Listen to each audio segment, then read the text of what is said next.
we had some injuries, and that allowed other players to get reps and opportunity. But thought we had great chemistry throughout the summer, did a lot of team bonding stuff. So off the floor, I think the guys got to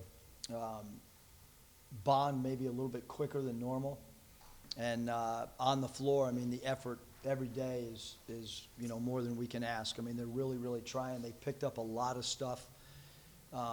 We're probably the furthest we've ever been advanced from scheme standpoints. We still have a lot of stuff to clean up and get better.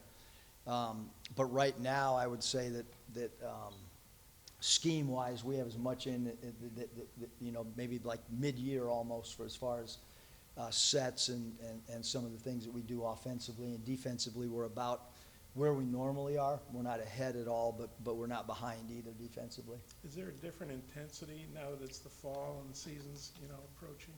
I think so. I think that, the reason we set up our schedule the way we did was so that they had something every week to look forward to. So obviously we're doing the red and white game a lot earlier than we have in the past, and that's so that they have something to look forward to.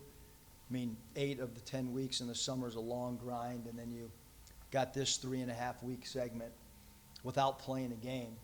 And so I certainly think that the red-white game, they'll be anxious for that, and then we have Pro Day following that up, and then we'll have the Division II game, and then obviously the Purdue game. Eric, what are the characteristics of this team? Like, what's it do well, and what do you want, I guess, to improve in the next few weeks? Yeah, I think from a identity standpoint, Scotty, I think we're still trying to figure that out. I don't think that, I think the beauty of what's happened here over the last 4 years is just our constant theme of getting better and trying to play at our best in March. So, what you see today is not what we'll be in 3 weeks, and what you'll see in 3 weeks is not what we'll be. I thought last year after the Texas exhibition game, I thought we drastically improved over a 2-week period after that game. And, there's a reason we're playing Purdue. It challenges us in a lot of different areas. They're a great passing team, really well coached, physical, have potentially the player of the year who's a big guy inside, play a little bit different style, obviously, than what we see in the SEC. With their ball movement, their shooting, and their size. So I think we'll get a lot better after that game as well. And we need to get better between now and our first exhibition game against the Division II team as well. Buzz, Trevin's out today as far as the live scrimmaging. Is there a target date for him to be able to participate full go? And can you share that with us if you do have a target? Yeah, I mean, I think the target date, Kevin, is probably 2.5 weeks would be the target date, but that target can move. So I call it a moving target. The one thing that I think the medical staff's done a great job, I think TV's done a great job, is having patience throughout this and making sure that he did play live last week, not with our team necessarily, but we did do 3-on-3 work. Our staff talked to a lot of NBA people on what their how they go about it. So I'm happy with where he's at. I mean, he's when you start going live 5-on-5, that changes things too. And so he's going to have an adjustment period, probably the first month of the season. I don't think that we can expect a guy that's been out that long to just come in and have 3.5 weeks before your first game. And I mean, he's going to be a guy that, just like our team, we hope, come March that he's taking it up another level, and I think we'll see with each month him getting better and better, and he's already pretty good too. So, Eric, out of any of the new guys, transfers or freshmen, anyone who you've been overly impressed by that maybe you say to yourself, he's even better than I thought he was? I don't think the way that we structure practice that it would be fair to say that, because we don't go live that much. That just because this is such a great media group, we went live a little bit more than we normally do. If you guys wouldn't have been here, there would have been a lot more drills. But I certainly know that and respect everyone's time here, and the cameras and the fans, whatever you guys put out, they certainly don't want to see 4-on-4 shell or us coaching. So we tried to structure it when when you guys, but we don't go live, so it's hard to, you know, to say, hey, one particular player. Maybe work ethic wise? I think work ethic wise, we can't ask for anything more from the entire group. You know, guys are punctual, guys are studying their playbook, guys have a work ethic on their own. It's, you know, we have a mature group that's getting into the weight room early, stretching. Guys aren't just showing up like a minute before the weight session, and you know, we hope that pays off. It doesn't necessarily mean it's going to, but we hope that it will. How about conditioning, coach? I feel like everybody's kind of in the same place right now. Not really, Josh. I think that we got some guys that need to get in a lot better shape to play at the pace that we want. You know, even going live today, I've never seen a team struggle so bad to get the ball in bounds as an inbounder. So you can bet tomorrow or next time we get together, there'll be a lot of inbounding drills, you know, because we want to run. Yep. But I think fatigue, you know, I think when we go back and watch a little bit of today, we'll probably see a lot of guys fatigue, and when that happens, execution goes down. Pinion looks like he's really filled out, played with a lot of confidence out there today. What have you seen from him this summer and maybe the strides that he's made?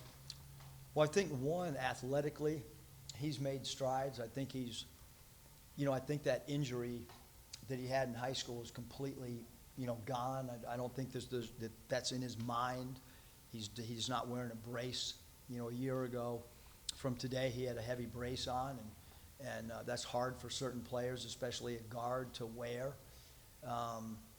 So I think mentally he's overcome the injury as well. I don't think that he's thinking about it. Maybe last year at this time, his shooting's been incredible.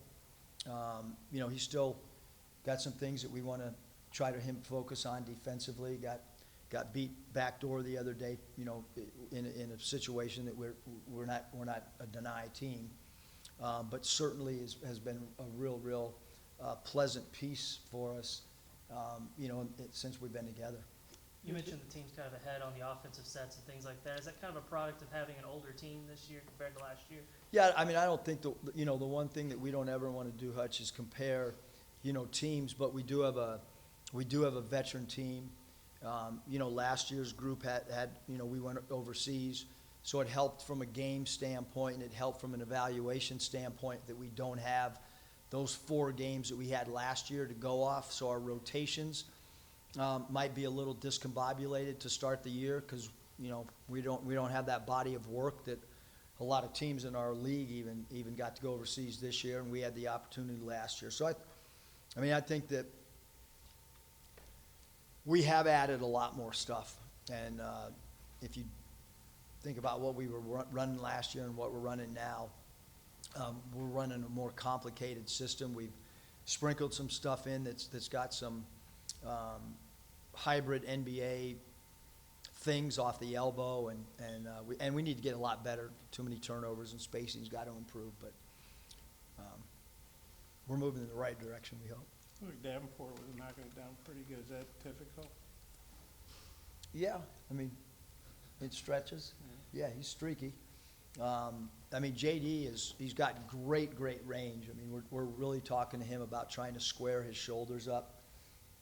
He shoots a lot of off-balance shots.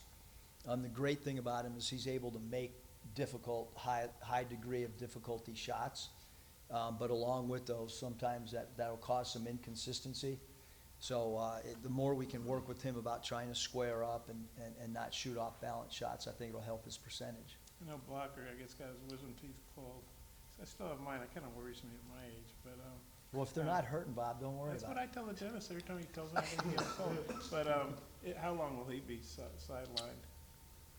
I mean, depends on the guy and how his body reacts. I'm not a dentist. Yeah.